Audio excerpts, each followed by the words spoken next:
আসসালামু আলাইকুম, welcome to my cooking channel Shahrin's cooking artistry. আজকে আমি আপনাদের মাঝে আরও একটি সহজ মজাদার রেসিপি নিয়ে এলাম।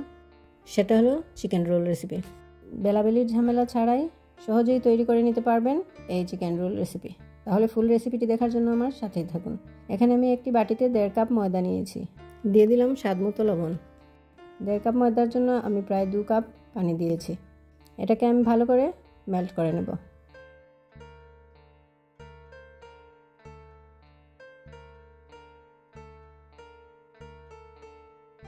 আমার ব্যাটারটা একদম রেডি হয়ে গেছে। এরকম ঘন থাকবে, একদম বেশি পাতলা হবে না, বেশি ঘন হবে না। এখন একটি কড়াইতে 2 টেবিল চামচ তেল দিয়ে এখানে দিয়ে দিলাম 3 টেবিল চামচ পেঁয়াজ কুচি। এটাকে আমি হালকা বাদামি রং করে ভেজে নেব। এখন দিয়ে দিচ্ছি 2টো কাঁচামরিচ কুচি।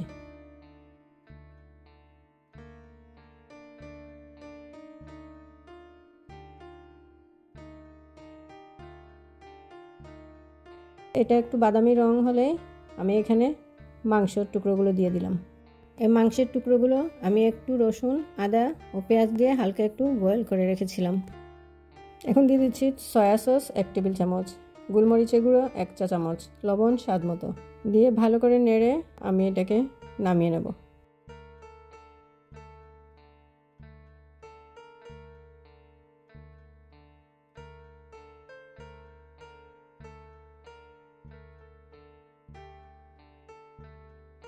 চুলায় একটা ফ্রাই প্যান বসিয়ে আমি টিস্যু দিয়ে একটু তেল মেখে এটাতে ব্যাটারটা দিয়ে দিলাম এবং এভাবে ঘুরিয়ে ঘুরিয়ে ব্যাটারটাকে দেব, তাহলে রুটিগুলো হয়ে যাবে।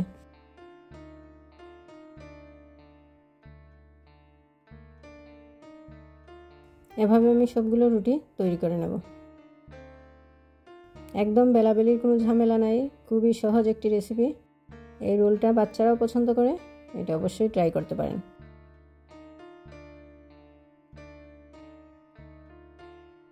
আমার রুটিগুলো বানানো হয়ে গেছে, এখন আমি এগুলোকে রোল করে নেব।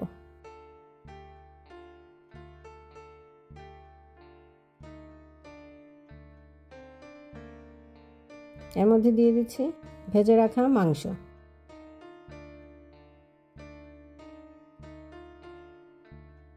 এখন আমি সাইডগুলো এভাবে মুড়িয়ে এটাকে রোল করে নেব।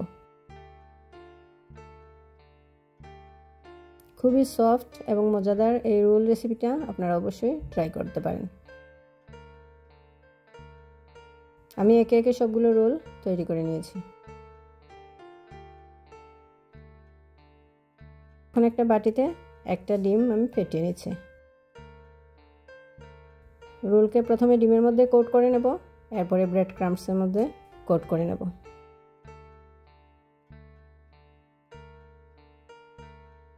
ভালো করে ব্রেড ক্রাম্বসগুলো লাগিয়ে আমি এরপরে এটাকে ভেজে নেব।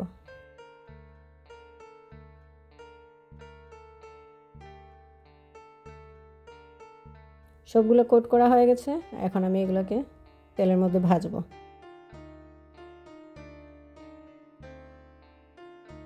এখানে আগে থেকে আমার তেল দেওয়া ছিল এবং গরম ছিল। অল্প গরম অবস্থাতেই আমি রোলগুলো দিয়ে দিলাম। অল্প আছে এগুলোকে আমি বাদামি রং করে ভাজবো। জালটা বেশি হলে ব্রেড ক্রাম্বসগুলো পুড়ে কালো কালো হয়ে যাবে, এর জন্য অল্প আছে আস্তে আস্তে উল্টে পাল্টে ভাজতে হবে। এতে করে বাইরের অংশটা মচমচে থাকবে এবং ভিতরটা সফট থাকবে। রেসিপিটি যদি আপনাদের ভালো লেগে থাকে তাহলে অবশ্যই কমেন্ট করতে ভুলবেন না প্লিজ। ইউটিউব থেকে যারা দেখছেন তারা একটা লাইক, কমেন্ট ও সাবস্ক্রাইব করে আমার সাথে থাকবেন। আর ফেসবুক থেকে যারা দেখছেন তারা একটা লাইক, ফলো ও কমেন্ট করে আমার সাথে থাকবেন।